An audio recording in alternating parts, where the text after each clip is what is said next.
पिथौरागढ़ नगर के जिला महिला अस्पताल में अल्ट्रासाउंड होने से गर्भवतियों को खासी राहत मिली है। शुक्रवार को रेडियोलॉजिस्ट डॉक्टर रामबाबू अवकाश से वापस ड्यूटी पर लौटे। इस दौरान उन्होंने बारी बारी से 100 से अधिक गर्भवतियों के अल्ट्रासाउंड किए। जिला मुख्यालय के साथ ही थलमुआनी, डीडीहाट सहित अन्य क्षेत्रों से अल्ट्रासाउंड कराने गर्भवतियां पहुंची। अल्ट्रासाउंड शिविर संपन्न कराने में काउंसलर LT किरण मकवाल, काउंसलर हेमलता बिष्ट का सहयोग रहा। जनपद पिथौरागढ़ में खुल गया है पहला आयुर्वेदिक चिकित्सालय, उपचार एवं पंचकर्म केंद्र श्री शिवाश्रम, विण ब्लॉक निकट AP हस्तिराहा पिथौरागढ़। यहाँ मोटापा, स्लिप डिस्क, साइटिका, डबीनस पीठ दर्द, कब्ज, फ्रोजन शोल्डर, हड्डी बढ़ना, सर दर्द, जोड़ों के दर्द, गठियाबाद, त्वचा रोग, अनिद्रा सहित अन्य रोगों हेतु बेहतरीन थेरेपी दी जाती है। आयुर्वेदिक डॉक्टर द्वारा रोगों की जांच तथा खून की जांच के बाद सही खान पान हेतु आयुर्वेदिक डाइट चार्ट भी प्रोवाइड कराया जाता है। योग गुरु द्वारा निःशुल्क योगा की सुविधा दी जाती है। श्री शिवाश्रम केंद्र में सभी प्रकार की आयुर्वेदिक दवाइयाँ भी उपलब्ध है। आज ही नीचे दिए गए नंबरों पर संपर्क करें।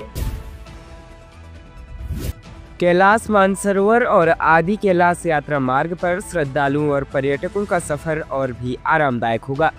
इसके लिए यात्रा मार्ग पर 1600 करोड़ से 6 किलोमीटर लंबी टनल बनेगी। बूंदी से गरबयान के बीच टनल बनने से कैलाश मानसरोवर और आदि कैलाश यात्रा की करीब 10 किलोमीटर दूरी कम हो जाएगी। 765 BRTF के कमांडर कर्नल प्रशांत सिंह ने बताया कि BRO के हीरक परियोजना के तहत धारचूला कैलाश मानसरोवर और आदि कैलाश यात्रा मार्ग पर बूंदी, शियालेख और गरबयान के बीच 6 किलोमीटर लंबी टनल के निर्माण के लिए DPR केंद्र सरकार को भेजी है।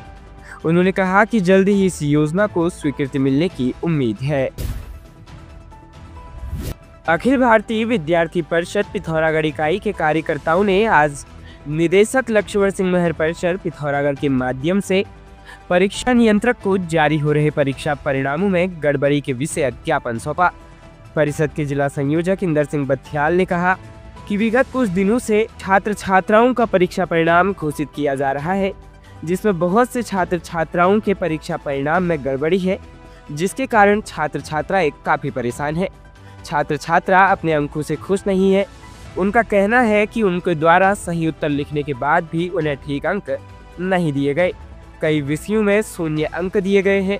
यहाँ तक कि असाइनमेंट में भी जमा करने के बावजूद छात्र छात्राओं को 0 अंक दिए गए हैं। कार्यकर्ताओं ने कहा कि छात्र हितों को ध्यान में रखते हुए उक्त समस्याओं का समाधान 1 सप्ताह के भीतर किया जाए, अन्यथा की स्थिति में अखिल भारतीय विद्यार्थी परिषद पिथौरागढ़ इकाई उग्र आंदोलन के लिए बाध्य होगी। ज्ञापन देने वालों में तिलक राज पाठक, विशेष ठगुलनाथ, साहिल, शिवराज आदि कार्यकर्ता मौजूद रहे।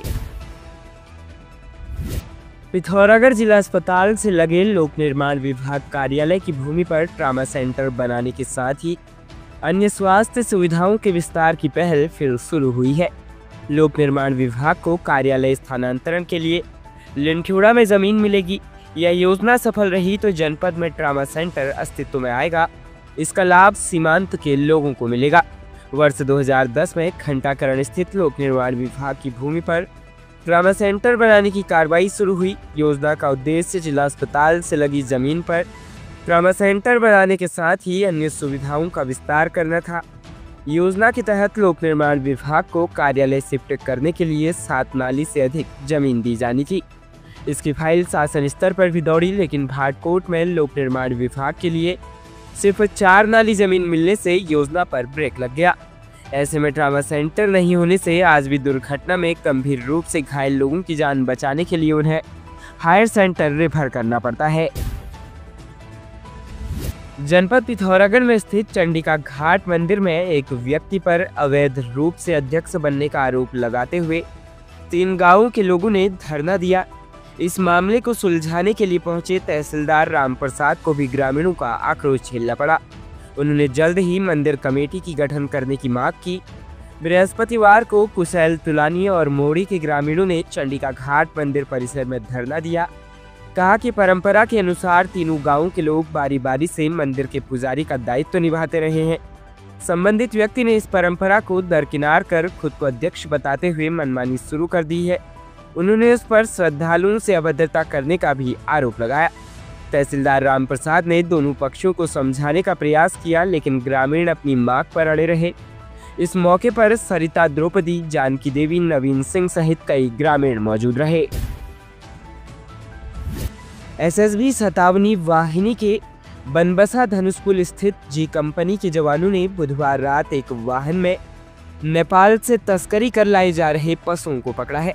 टीम ने पशु वाहन ड्राइवर, चालक और एक अन्य आरोपी को पुलिस को सौंप दिया। वाहिनी के कार्यवाहक कमांडेंट मनोज कुमार के निर्देश पर जवान पेट्रोलिंग पर थे। इसी बीच गड़ीगोट पुल पर नेपाल से आ रहे वाहन की तलाशी ली। उसमें 3 भैंस और 1 बछड़ा बरामद हुआ।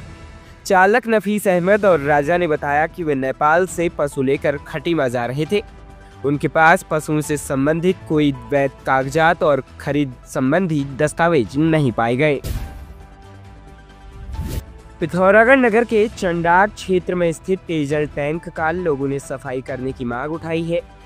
शुक्रवार को स्थानीय निवासी इंद्रनील सिंह देवेंद्र सिंह का कहना है कि गर्मी का सीजन शुरू होने वाला है। लंबे समय से पेयजल टैंक की सफाई नहीं हुई है। उन्होंने जनहित को देखते हुए जल संस्थान से सफाई करने की मांग करी है। पिथौरागढ़ पुलिस को एक बड़ी सफलता हासिल हुई है। कासनी पिथौरागढ़ निवासी योगिता ने कोतवाली पिथौरागढ़ को सूचना दी कि उनका मोबाइल फोन सिलथाम गांधी चौक में कहीं गिर गया है, जिससे वे काफी परेशान हैं। कोतवाली पुलिस ने तत्परता से सीसीटीवी फुटेज खोजबीन कर मोबाइल फोन को ढूंढकर बरामद किया और उसे योगिता के सुपुर्द किया। अपना मोबाइल फोन वापस पाकर योगिता बेहद खुश और आभारी हुई। उन्होंने कोतवाली पिथौरागढ़ की महिला चीता की, महिला कांस्टेबल लता कोरंगा और महिला कांस्टेबल विमला भंडारी का धन्यवाद किया।